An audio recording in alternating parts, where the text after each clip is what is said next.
갈라디아서 1장 6절에서 10절까지 말씀 우리 한 목소리로 같이 봉독하도록 하겠습니다. 시작. 그리스도의 은혜로 너희를 부르신 이를 이같이 속히 떠나 다른 복음을 따르는 것을 내가 이상하게 여기노라. 다른 복음은 없나니 다만 어떤 사람들이 너희를 교란하여 그리스도의 복음을 변하게 하려 함이니라. 그러나 우리나 혹은 하늘로부터 온 천사라도 우리가 너희에게 전한 복음 외에 다른 복음을 전하면 저주를 받을지어다. 우리가 전에 말하였거니와 내가 지금 다시 말하노니 만일 누구든지 너희가 받은 것 외에 다른 복음을 전하면 저주를 받을지어다. 이제 내가 사람에게 좋게 하랴 하나님께 좋게 하랴 사람들에게 기쁨을 구하랴 내가 지금까지 사람의 기쁨을 구하였다면 그리스도의 종이 아니니라. 아멘. 우리는 갈라디아서를 묵상하면서 사도 바울이 사실은 그 서신서들마다 긴 어떤 인사, 축복의 말씀들을 하는 것이 하나의 사도 바울의 관례였는데 그것들을 다 생략하고 급박하고 또 당황스러운 마음으로 지금 갈라디아서를 쓰고 있다라고 하는 것을 우리가 상고해봤죠. 그리고는 사도 바울은 바로 본론으로 들어가서 너희가 그리스도의 은혜로 너희를 부르신 이를 이같이 속히 떠나 다른 복음을 따는 걸 내가 이상히 여긴다 라고 이야기하는 것을 우리가 말씀을 상고해서 듣습니다. 근데 말씀을 다시 한번 보시면 지금 갈라디아 사람들은 어찌 보면 그 유대주의 거짓 선지자들, 그 유대주의 이단자들로 인해서 사도 바울이 가르쳐줬던 복음이 아닌 다른 복음, 사도 바울이 가르쳐줬던 복음에 율법을 곁들인 거란 말입니다.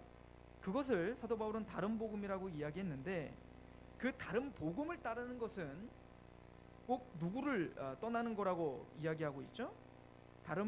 너희를 부르신 이를 이같이 속히 떠나 다른 복음을 따르는 걸 내가 이상히 여긴다. 즉 복음을 떠나는 것은 그 복음을 변진시키는 것은 하나님을 떠나는 것이다. 그러니까 복음은 즉 사도 바울이 하나님으로부터 받은 복음이기 때문에 사도 바울이 그래서 갈라디아 1장 1절에 뭐라고 이야기합니까? 사람들에게서 난 것도 아니요 사람으로 말미암은 것도 아니요 오직 예수 그리스도와 그를 죽은 자 가운데 살리신 하나님 아버지로부터 말미암아 사도된 바울. 그러니까 사도 바울은 하나님의 권세로 사도가 됐단 말입니다. 그래서 사도 바울이 전해줬던 그 복음은 사도 바울의 생각이 아니라 하나님의 복음인 거예요. 그러니까 너희들이 복음을 변질시킨다는 것은 그것은 궁극적으로 누굴 떠난다는 겁니까? 하나님을 떠난다는 거예요. 그러니까 우리가 하나님을 믿습니다 라고 이야기를 하지만 그 하나님을 믿는다는 말이 복음, 정확한 복음에 입각한 믿음이 아니라면 그것은 우리가 믿고 있는 하나님이 아니란 얘기인 겁니다. 즉 정확한 복음을 통해서 우리가 믿고 있는 신앙이 아니라면 그것은 다른 복음일 뿐만 아니라 다른 신을 쫓고 있는 겁니다. 똑같은 여호와라는 이름을 부르고 있고 똑같이 예수님이라는 이름을 부르고 있지만 그 복음이 사도적 복음이 아니라면 그들은 기독교인이 아니란 얘기인 거예요. 사도 바울은 이 얘기를 오늘 굉장히 강한 어조로 하고 있습니다. 그래서 오늘 말씀을 보면 7절에 보십시오. 다른 복음은 없나니 다만 어떤 사람들이 너희를 교란하여 그리스도의 복음을 변하게 하려 함이라. 그러나 우리나 혹은 하늘로부터 온 천사라도 우리가 너희에게 전한 복음 외에 다른 복음을 전하면 저주받을 거예요. 그러니까 사도 바울을 포함한 우리예요. 사도 바울일지라도 내가 만약에 예전에 전했던 복음과 다른 복음을 내가 전한다면 혹시라도 내가 치매가 올려가지고 내가 이 복음이 아닌 다른 복음을 믿으라고 한다면 나도 저주받겠다라고 하는 것이죠. 그래서 사도 바울은 왜 너희들은 나를 따르지 않어? 왜 너희들은 내 말을 듣지 않는 거야를 지금 말하는 게 아닌 거예요. 사도 바울은 자기를 드러내거나 자기를 믿으라고 하거나 자신의 아집을 말하는 게 아니라 하나님의 복음이 얼마나 위대하며 존귀하며 타협할 수 없는 것인가를 말하고 있는 겁니다. 즉 사도 바울조차 자기조차 지금 나에게 주신 그 하나님의 복음을 내가 떠나버린다면 나도 저주를 받겠다라고 이야기하는 걸 통해서 지금 사도 바울은 자신의 말을 따르지 않는다고 자신의 생각을 따르지 않는다고 화를 내고 있는 것이 아님을 알 수가 있죠. 그럼 사도 바울이 전했던 복음이 뭘까요? 다른 복음은 뭐고 그럼 사도 바울이 지금까지 전했던 복음은 뭘까요? 사도행전 20장 24절에 보면 사도 바울이 에베소 교회에게 제 장로들을 모아놓고 고별 설교를 하면서 아주 우리가 잘 아는 말씀을 이야기하죠. 내가 달려갈 길과 주 예수께 받은 사명 곧 하나님의 은혜의 복음을 증언하는 일을 마치려 하면은 나의 생명조차 조금도 귀한 것으로 여기지 아니하노라. 사도 바울이 전한 복음은 은혜의 복음입니다. 하나님의 은혜의 복음이에요. 사도 바울이 전했던 복음은 은혜입니다. 그래서 그 은혜가 어디서부터 시작됐죠? 부르심부터 은혜가 시작됐다라고 우리가 지난주에 상고했던 거 아닙니까? 그래서 6절에 이렇게 시작했던 거죠. 그리스도의 은혜로 너희를 부르시니를 이같이 속히 떠나. 즉 외적 부르심, 우리가 복음을 들은 것조차도 뭐다? 은혜다.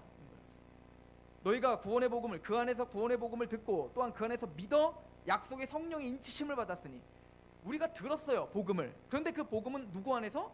그 안에서 들었단 말이에요. 그리스도 안에서, 하나님의 은혜 안에서 들은 거예요. 그러니까 우리가 복음을 들은 것도 우연히 들은 것이 아니라 하나님의 은혜가 있어 복음을 들었다. 하나님의 은혜가 있어 우리는 이 대한민국에 태어났고, 하나님의 은혜가 있어 복음의 사람을 만나게 됐고, 하나님의 은혜가 있어 그 말씀에 인침이 있어 믿음이 생기고 하나님을 알아보는 존재가 됐다. 그러니까 우리가 할 수 있는 것은 아무것도 없다는 거예요. 그래서 예전에 어거스틴이 사역하던 그 시대에는 그 이단자가 하나 나타났어요. 펠라기우스라는 사람인데, 이 사람은 믿음은 내가 한다고 믿었던 겁니다. 내가 믿을 수 있는 실력이 있다고 믿었던 거예요. 근데 어거스틴은 뭐라고 얘기했냐면 아니라는 겁니다. 믿음조차도 내가 할 수 없다는 거예요. 내가 믿을 수 없다는 겁니다. 내가 이해할 수 없고 내가 그것을 믿을 수가 없는 거예요. 이게 우리가 말하는 겁니다. 즉 우리가 믿음으로만 구원받을 수 있고 믿음으로만 우리는 하나님을 바라볼 수가 있는데, 그 믿음조차 우리가 할 수 있는 것이 아니라고 성경은 가르쳐주고 있죠. 그래서 에베소서에 보면 2장에 보면 그 은혜에 의하여 믿음으로 너희가 구원을 받았다. 은혜에 의하여 믿음으로 구원을 받았다는 거예요. 그러니까 믿음도 하나님이 주시는 것이다 라고 이야기를 하죠. 그러니까 우리가 할 수 있는 것이 아무것도 없는 거예요. 하나님 앞에 우리가 깨달아 하나님 앞에 믿음으로 갈 수밖에 없는데, 그 믿음도 하나님이 주시는 거예요. 즉 하나님이 우리를 부르신 이도 하나님이시고 구원시킨 이시도 하나님이시고, 그리고 사도 바울이 전했던 복음은 그 은혜는 어디까지냐면 끝까지입니다. 처음 시작도 은혜고 마치는 그날까지도 은혜인 거예요. 이것을 떠난다면 사도 바울이 전한 복음이 아닌 겁니다. 우리 빌립보서를 가볼까요? 빌립보서 1장입니다.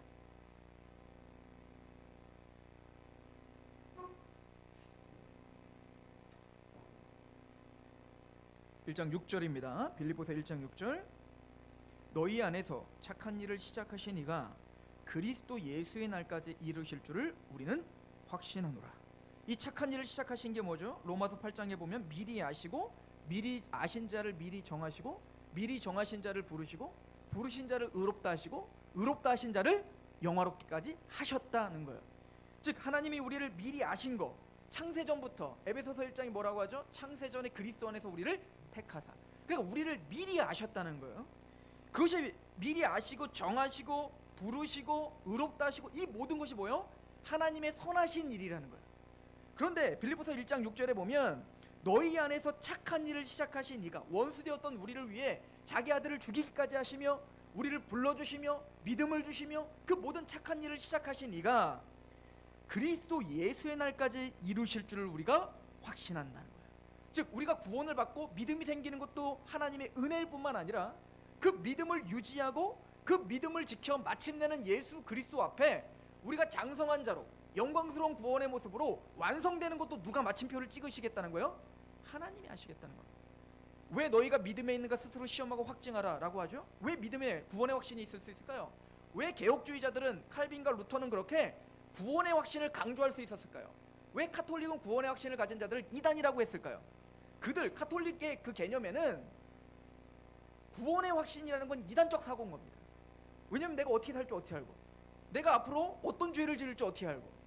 그러나 하나님의 복음을 갖고 있었던 개혁주의자들은 하나님께서 우리에게 믿음을 부어주실 뿐만 아니라 자기 아들을 죽이기까지 하신 그분이 우리를 마침내 영광스러운 구원까지 이루실 거라는 것을 믿었던 겁니다. 그래서 빌립보서도 보세요. 착한 일을 시작하신 이가 그리스도 예수 하는 날까지 이루실 줄 확신한다. 어떻게 해요? 7절. 내가 너희의 무리를 위하여 이와 같이 생각하는 것이 마땅하니 이는 너희가 내 마음에 있음이며 나의 매임과 복음을 변명함과 확정함에 너희가 다 나와 함께 은혜에 참여한 자 됨이라. 어떻게 사도 바울은 그걸 알 수 있었죠? 너희가 지금 복음에 참여하고 있으니까, 너희가 그 복음의 고난에 같이 참여하고 있는 걸 보니까 너희는 그 하나님 앞에 착한 일을 시작하신 그 백성이 맞아. 그리고 너희들은 마지막 날까지 하나님이 이루실 걸 난 확신해. 그 어떻게 우리를 변화시켜 주실 겁니까? 8절, 내가 예수 그리스도의 심장으로 너희 무리를 얼마나 사모하는지 하나님이 내 증인이시리라. 내가 기도하노라. 너희의 사랑을 지식과 모든 총명으로 점점 더 풍성하게 하사 너희로 지극히 선한 것을 분별하며 또 진실하여 허물이 없이 그리스도의 날까지 이르고 예수 그리스도로 말미암아 의의 열매가 가득하여 하나님의 영광과 찬송이 되기를 원하노라. 이 상태, 하나님은 이 상태로 우리를 반드시 데려가실 것입니다. 의의 열매가 드러나고 우리의 존재 자체로 하나님이 영광과 찬송을 받으시는 그날. 그래서 데살로니가전서에 보면 우리 예수님이 재림하시는 그날에 그 주님께서 놀랍게 여김을 받으시며 그리고 그 주님이 영광을 받으실 뿐만 아니라 우리도 그 영광에 참여하는 것으로 놀라움을 금치 못하는 그날, 그날까지, 예수님이 재림하여 영광의 부활의 몸을 입을 그날까지 주님께서 우리를 인도하실 줄을 확신한다. 이것이 우리의 믿음인 거예요. 사도 바울의 복음이란 단순히 예수님이 십자가로 구원받았습니다로 끝나는 게 아니라 그 구원시켜 주신 그 하나님께서 우리를 영화롭게까지 하시기를 결정하셨고 그렇게 우리를 인도하시는 하나님의 은혜를 믿는 겁니다. 이게 복음입니다. 처음의 시작도 은혜요, 마침표도 은혜인 거예요. 이것이 사도 바울이 전했던 하나님의 은혜의 복음입니다. 로마서 8장은 그래서 이렇게 이야기하죠. 그 아들을 아끼지 아니하시고 우리 모든 사람을 위하여 내주신 이가 어찌 그 아들과 함께 모든 것을 우리에게 주시지 아니하겠느냐. 지금 이 구절이 어떤 구절을 이야기하다가 나온 겁니까? 아까 그거요. 미리 아시고 미리 하신 자를 미리 정하시고 부르시고 의롭다 하시고 영화롭게까지 하셨느니라. 합력하여 모든 것을 선을 이루게 하시느니라. 왜? 성령님이 말할 수 없는 탄식으로 오늘도 우리를 위해 간구하고 계십니다. 왜? 하나님께서 자기 아들을 내어주시기까지 하셨는데 누가 과연 그 하나님의 계획을 막을 수 있겠는가? 그 아들을 아끼지 않는 그 하나님께서 그 모두 어떤 것을 주시지 않겠는가? 그 구원의 완성 하나님 이미 우리에게 주시기로 결정하셨다라고 성경은 가르쳐주고 있는 것입니다. 고린도전서 1장 30절은 그래서 우리에게 이렇게 사도 바울이 고백을 하죠. 너희는 하나님으로부터 나서 그리스도 예수 안에 있고 예수는 하나님으로부터 나와서 우리에게 지혜와 의로움과 거룩함과 구원함이 되셨다. 이 네 가지가 아주 중요합니다. 첫 번째 뭐라고요? 지혜. 지혜라는 게 뭐죠? 우리는 무지했어요. 흑암의 권세에 있어서 이 세상 신이 믿지 않는 자들의 마음을 혼미하게 하고 있어서 그 흑암의 권세에 있어서 우리는 하나님의 복음을 알 수가 없었다고요. 우리는 죽어 있었으니까요. 영적 죽음의 상태에 있었으니까요. 근데 물과 성령으로 우리를 거듭나게 하셨어요. 살아나게 하셨단 말입니다.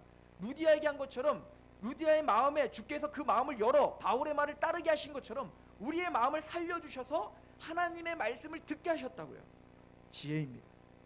에베소서 1장은 지혜와 총명을 넘치게 하사 그 그리스도의 영광의 광채를 비추게 하는 거예요. 하나님의 영광을 보게 하는 그 지혜, 하나님의 그 모습, 그 십자가를 깨닫게 하는 그 지혜가 그리스도 안에 있다는 겁니다. 우리가 만들어낼 수 있는 게 아니라는 겁니다. 게다가 그분은 의로움이 되셨습니다.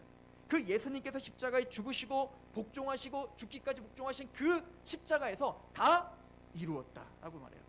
개혁주의에서는 우리가 이신칭의를 이야기할 때 예수님의 순종을 두 가지를 이야기합니다. 하나는 수동적인 순종, 뭐 이런 얘기를 해요. 이건 뭐냐면 예수님이 수동적으로 죽으셨다. 십자가에 죽으신 걸 말하는 거예요.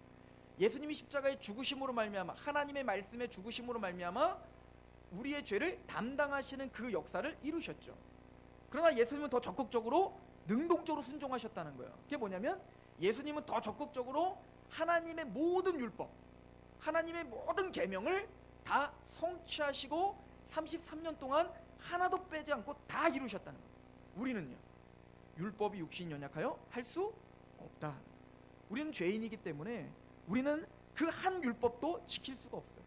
야고보 사도가 뭐라고 합니까? 1만 가지 율법을 지키다가 한 가지만 범해도 너희는 율법을 어긴 죄. 우리는 하나님 앞에 죄인으로밖에 나설 수밖에 없는 사람들입니다. 그런데 하나님께서, 예수님께서 십자가에 죽으실 때 다 이루었다 하셨어요. 뭘요? 하나님의 모든 율법을 한순간도 놓치지 않고 완벽하게 순종하신 겁니다. 그래서 뭘 이루었죠? 하나님의 의를 이루었다라고 이야기합니다. 그럼 그 의를 누구에게 주신 겁니까? 우리에게 주셨다는 겁니다. 우리 고린도후서 5장 21절을 한번 같이 읽어볼까요? 고린도후서 5장 21절입니다.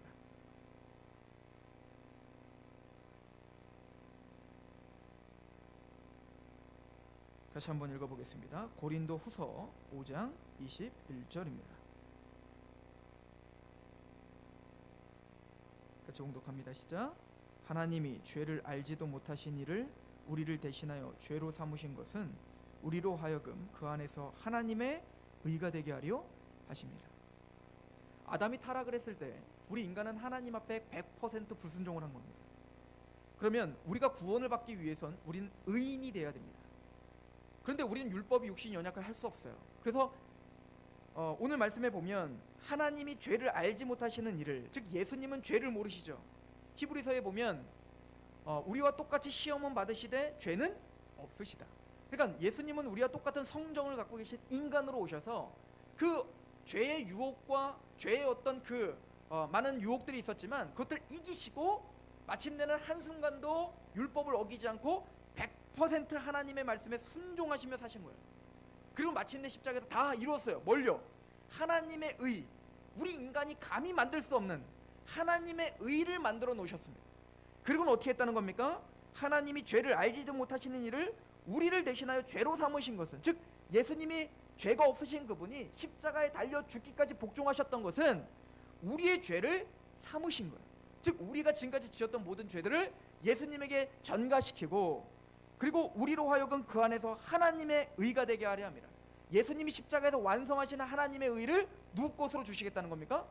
우리 거로 주시겠다는 거예요. 이게 우리가 개혁주의가 말하는 전가되는 거예요. 그리고 루터는 이걸 뭐라고 하냐면 위대한 교차가 일어났다, 위대한 교환이 일어났다라고 표현을 하고 있죠.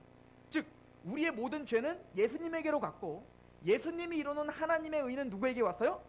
우리에게 왔다는 거예요. 무엇으로? 믿음으로. 근데 그 믿음도 누가 주셔요? 하나님이 주셨단 말이에요. 이것이 전가된 의인 거예요. 즉 예수님의 십자가와 부활은 바로 우리가 의롭다함을 받을 수 있는 근거가 되는 것입니다. 그래서 아까 고린도전서 1장 30절에 지혜와 의로움과, 그래서 우리의 의로움이 되셨다고 하는 겁니다. 나로서는 의인이 될 수 없는데 예수님의 그 의가 나의 것이 되어서 우린 그걸 믿는 겁니다. 그리고 우리는 의인이 되었습니다. 그리고 거룩함과, 이 거룩함은 성화를 가리키는 겁니다. 영어에는 sanctification이라고 써 있죠. 그래서 성화를 가리키는 단어예요. 그러니까 하나님이 우리를 거룩하게 하심도 이미 우리가 열심히 해서 되는 게 아니에요. 성화라는 것도, 그리스도를 닮아가는 것도 이미 그리스도 안에서 이루어지는 거예요. 은혜인 겁니다. 성화되어 가는 것도, 한번 여러분들 이제부터 내가 거룩하게 살아야지 결단을 해보십시오. 순간 되는 것 같지만 안 되는 걸 느끼게 될 거예요. 그리고 우리는 어떻게 될까요? 와, 하나님 안 되네요. 내가 이런 구원을 받았는데도 안 되는군요. 여전히 내 옛사람이 나를 잡아 끌어오라는 권고한 사람입니다 라고 할 수밖에 없군요. 그때 하나님 우리를 성화시킬 것입니다. 그때 우리가 뭔가 달라지고 있는 나를 보게 될 것입니다. 더 겸손해질 것이고 낮아질 것이고 하나님의 은혜가 얼마나 큰지를 알게 될 것입니다. 그러면 성화에 실패하면 뭐가 더 커질까요? 우리 안에는 구원의 감격이 더 커지는 거예요. 내가 이런 사람이었구나. 그런 이런 나를 위해 예수님이 십자가에 죽으셨던 거네. 그것 때문에 시간이 가면 갈수록, 실패하면 하면 할수록 그 복음의 감격이 더 커지게 될 거란 말이에요. 그런데 그런 과정들을 통해서 우리는 뭡니까? 성화되어 가고 있는 겁니다. 하나님의 은혜인 거예요. 성화도 우리가 될 수 있는 것이 아닙니다. 또한 구원함이 되셨다. 이 구원함은 구원의 완성까지를 포함하고 있는 단어입니다. 즉 그리스도 안에 우리를 지혜를 주셔서 예수님을 알게 하시고, 또 의롭게 하셔서 우리가 의인이라 칭함을 받게 하고, 또 거룩함을 주셔서 우리를 성화시켜 주시며 마침내 구원의 완성까지 주시는 하나님, 이것이 은혜의 복음이죠. 착한 일을 시작하신 이가 예수 그리스도의 날까지 이루신다. 이것이 바로 은혜의 복음입니다. 그래서 사도 바울은요, 복음을 설명할 때 그럼 구체적으로 복음이 뭘까? 은혜의 복음입니다. 그 은혜의 복음이 뭐죠? 십자가와 부활입니다 라고 이야기했던 겁니다. 고린도전서 15장을 한번 보세요. 고린도전서 15장. 이런 구절들은 중요한 거기 때문에 우리가 좀 찾아볼 필요가 있습니다. 고린도전서 15장 1절부터 봅니다.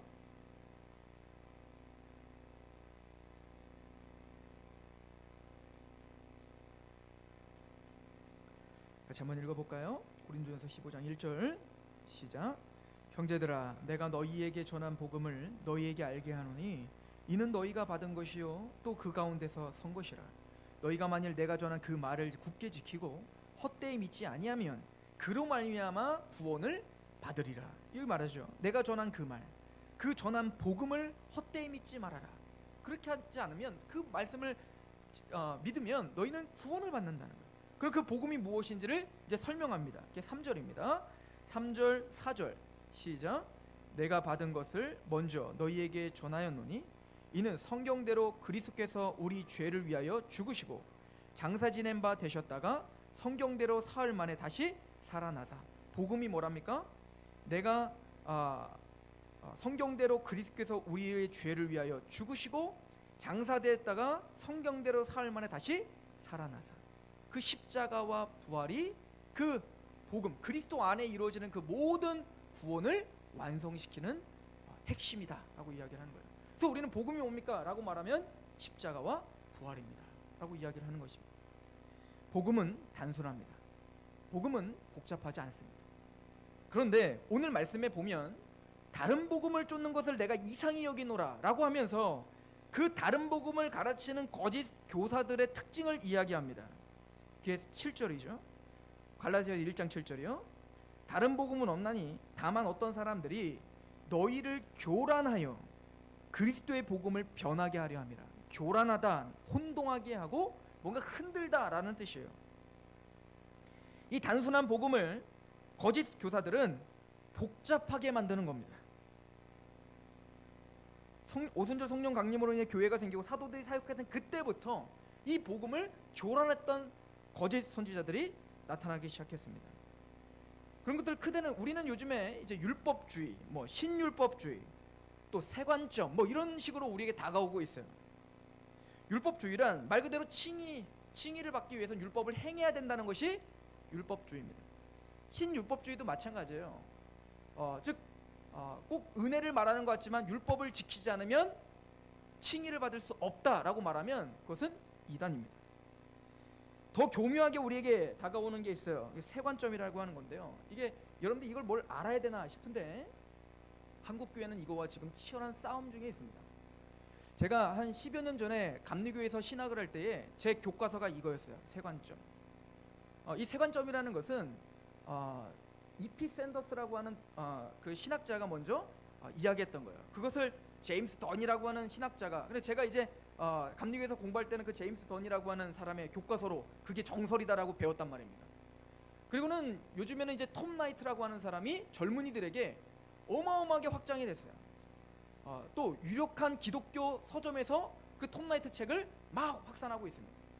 이 사람들은, 이 사도 바울은 갈라디아에서 지금 어떤 걸 싸우고 있죠?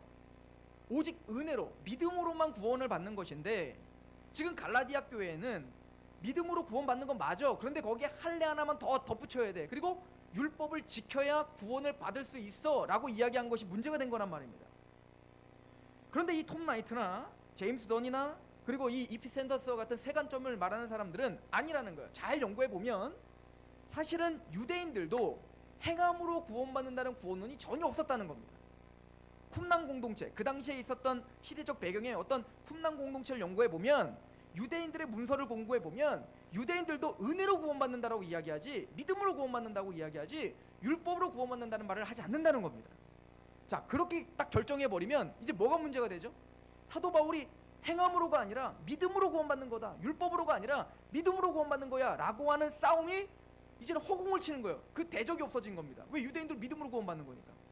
그러면은 성경을 어떻게 해야 되는 거예요? 우리가 원래 루터나 칼빈이 해석하듯, 우리가 지금까지 해석하듯 그렇게 해석하면 안 된다는 겁니다.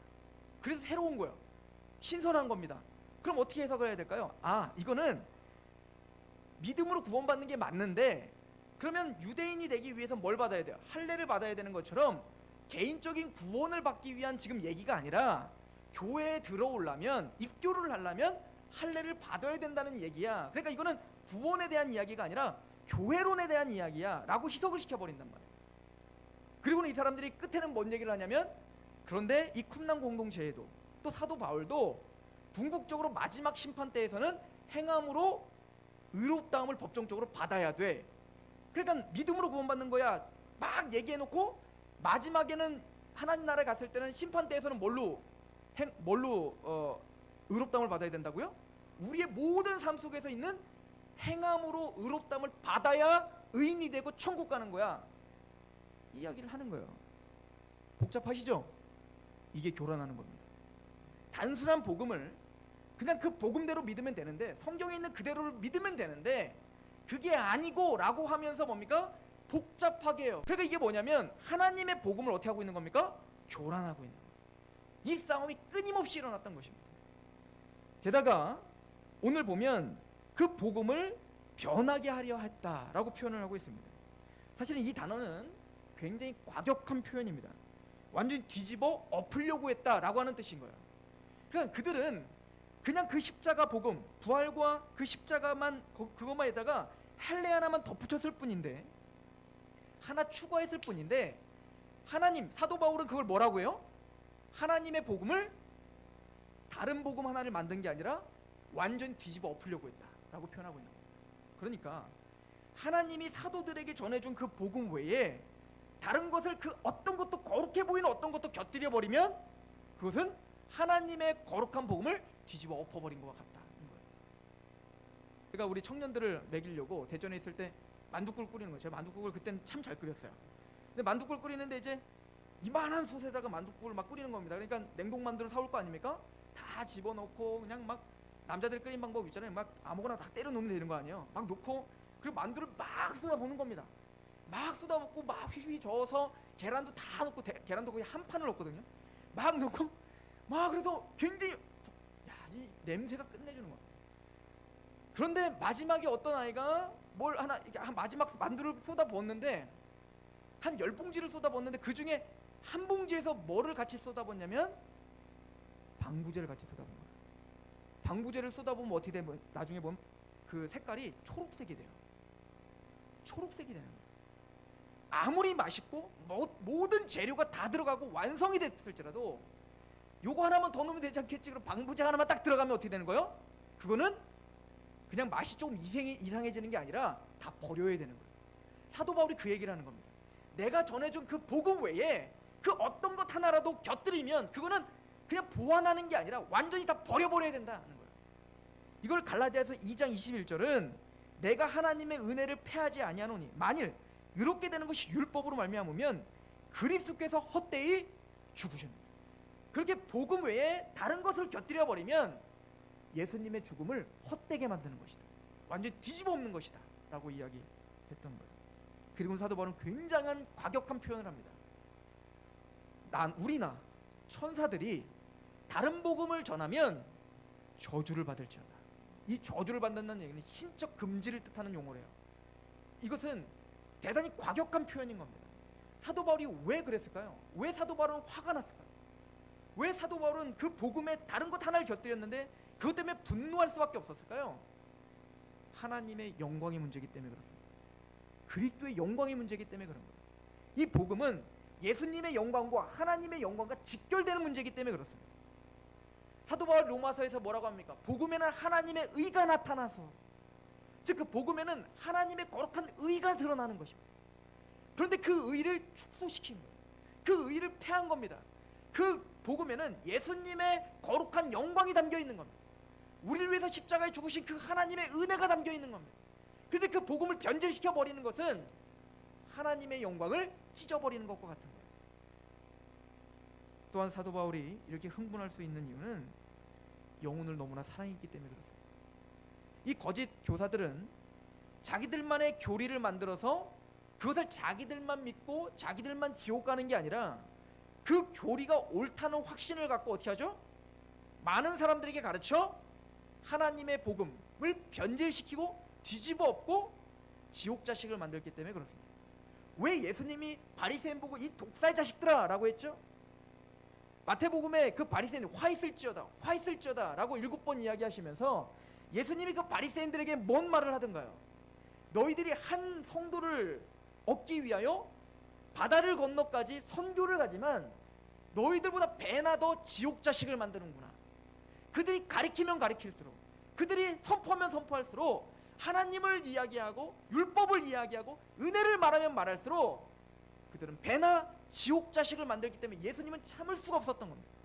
그 수많은 제사장들, 바리새인들, 서기관들이 있었지만 그들은 독사의 자식들이라 이야기하고 그 양들이 유리하는 걸 보면서 이들이 양처럼, 목자 없는 양처럼 유리하는구나 라고 슬퍼하고 있었던 거예요. 그 복음을 이해하고 하나님의 마음을 이해하는 지도자가 없었던 거죠. 사도 바울은 그 영혼에 대한 관심이 있었기 때문에 그렇습니다. 그래서 그 복음을 정교하게 준비할 수밖에 없었고 그 복음을 타협 없이 전할 수밖에 없었던 것입니다. 사도 바울이 얼마나 그 영혼에 대한 갈급함이 있었죠. 사도 바울이 자신의 민족인 유대인들을 구원시키기 위해서 자기가 저주를 받을지라도 나의 동족, 나의 친척들, 나의 친족들이 구원받는 것을 원합니다. 내가 저주받는 한이 있더라도 내가 혹시 저주를 받아 이들이 구원을 받을 수만 있다면 그걸 나는 택하겠습니다 라고 할 정도로 영혼에 대한 관심이 있었다고. 예수님도 마찬가지죠.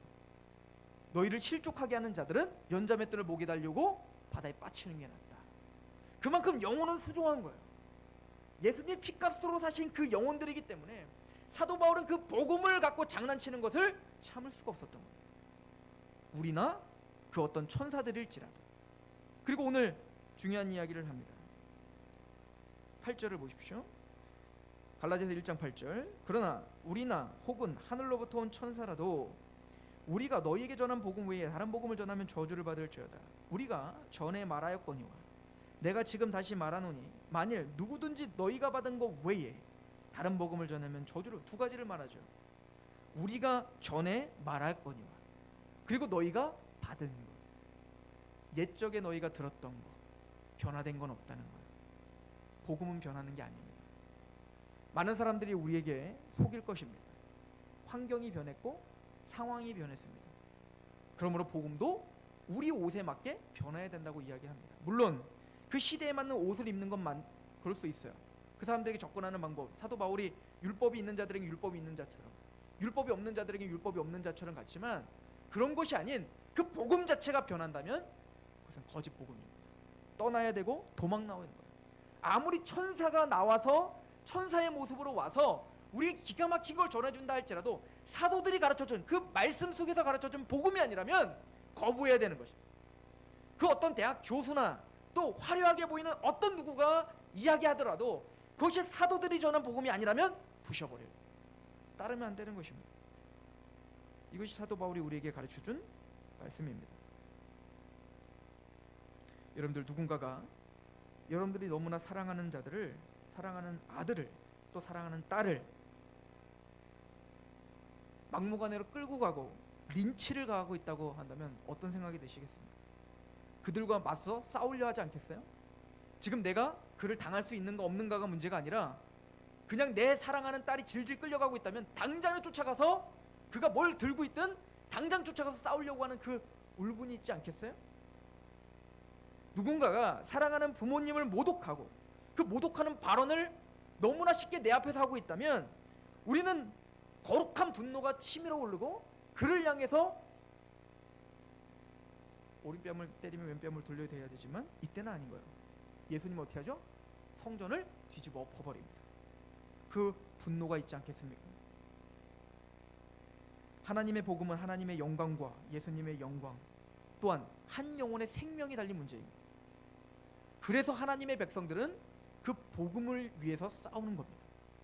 그 복음이 타협이 되는 것처럼 보이면, 그 복음이 훼손되는 것처럼 보이면 힘있게 싸워야 되는 거예요. 이게 사도 바울이 걸었던 것입니다. 이 교회가 그런 교회이길 소망합니다. 저와 여러분들이 옛 길을 따라가기를 원합니다. 하여튼 뭔가 새롭게 뭔가 내가 발견했다는 사람이 문제인 거예요. 우리는 새롭게 내가 개발한 걸 배우는 사람들이 아니에요. 떠나십시오. 우리는 초대교회 때부터 교부들이, 또한 개혁자, 종교개혁자들이, 또 청교도들이 믿었던 그 옛 길을 따라가는 사람들입니다. 예전에 우리에게 전해줬던 그 사도들의 복음, 그 복음을 위해 힘껏 싸우는 교회요 성도이길 축원합니다. 기도하겠습니다.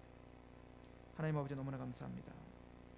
우리가 그 복음을 알게 한 것, 또 그 복음 앞에 감격하게 된 것, 그래서 예배자가 된 것도 하나님의 은혜입니다. 하나님이요, 이 복음은 하나님의 영광이 그곳에 묻어 있고, 그 복음에는 하나님의 의가 묻어 있으며, 그 복음은 예수 그리스도의 영광스러운 하나님 되심과 사람 되심, 그리고 우리를 향한 그 사랑이 묻어 있는 영광스러운 복음입니다. 그 은혜의 복음을 위해 싸우는 성도요, 그 은혜의 복음을 사수하려고 하는 교회가 되게 하시옵소서. 그러기에 말씀 앞에 서 있게 하시옵소서. 옛 길을 따르게 하여 주시옵소서. 하나님께서 우리에게 가르쳐준 그 하나님의 복음, 사도들의 가르침, 그 말씀 앞에 끊임없이 머물러 우리의 삶을 돌아보며 그 복음 앞에 우리를 무장하게 하시옵소서. 그렇게 이 교회를 붙잡아 주시고 우리의 성도들의 마음들을 붙잡아 주옵소서. 예수 그리스도의 이름으로 감사하며 기도합니다.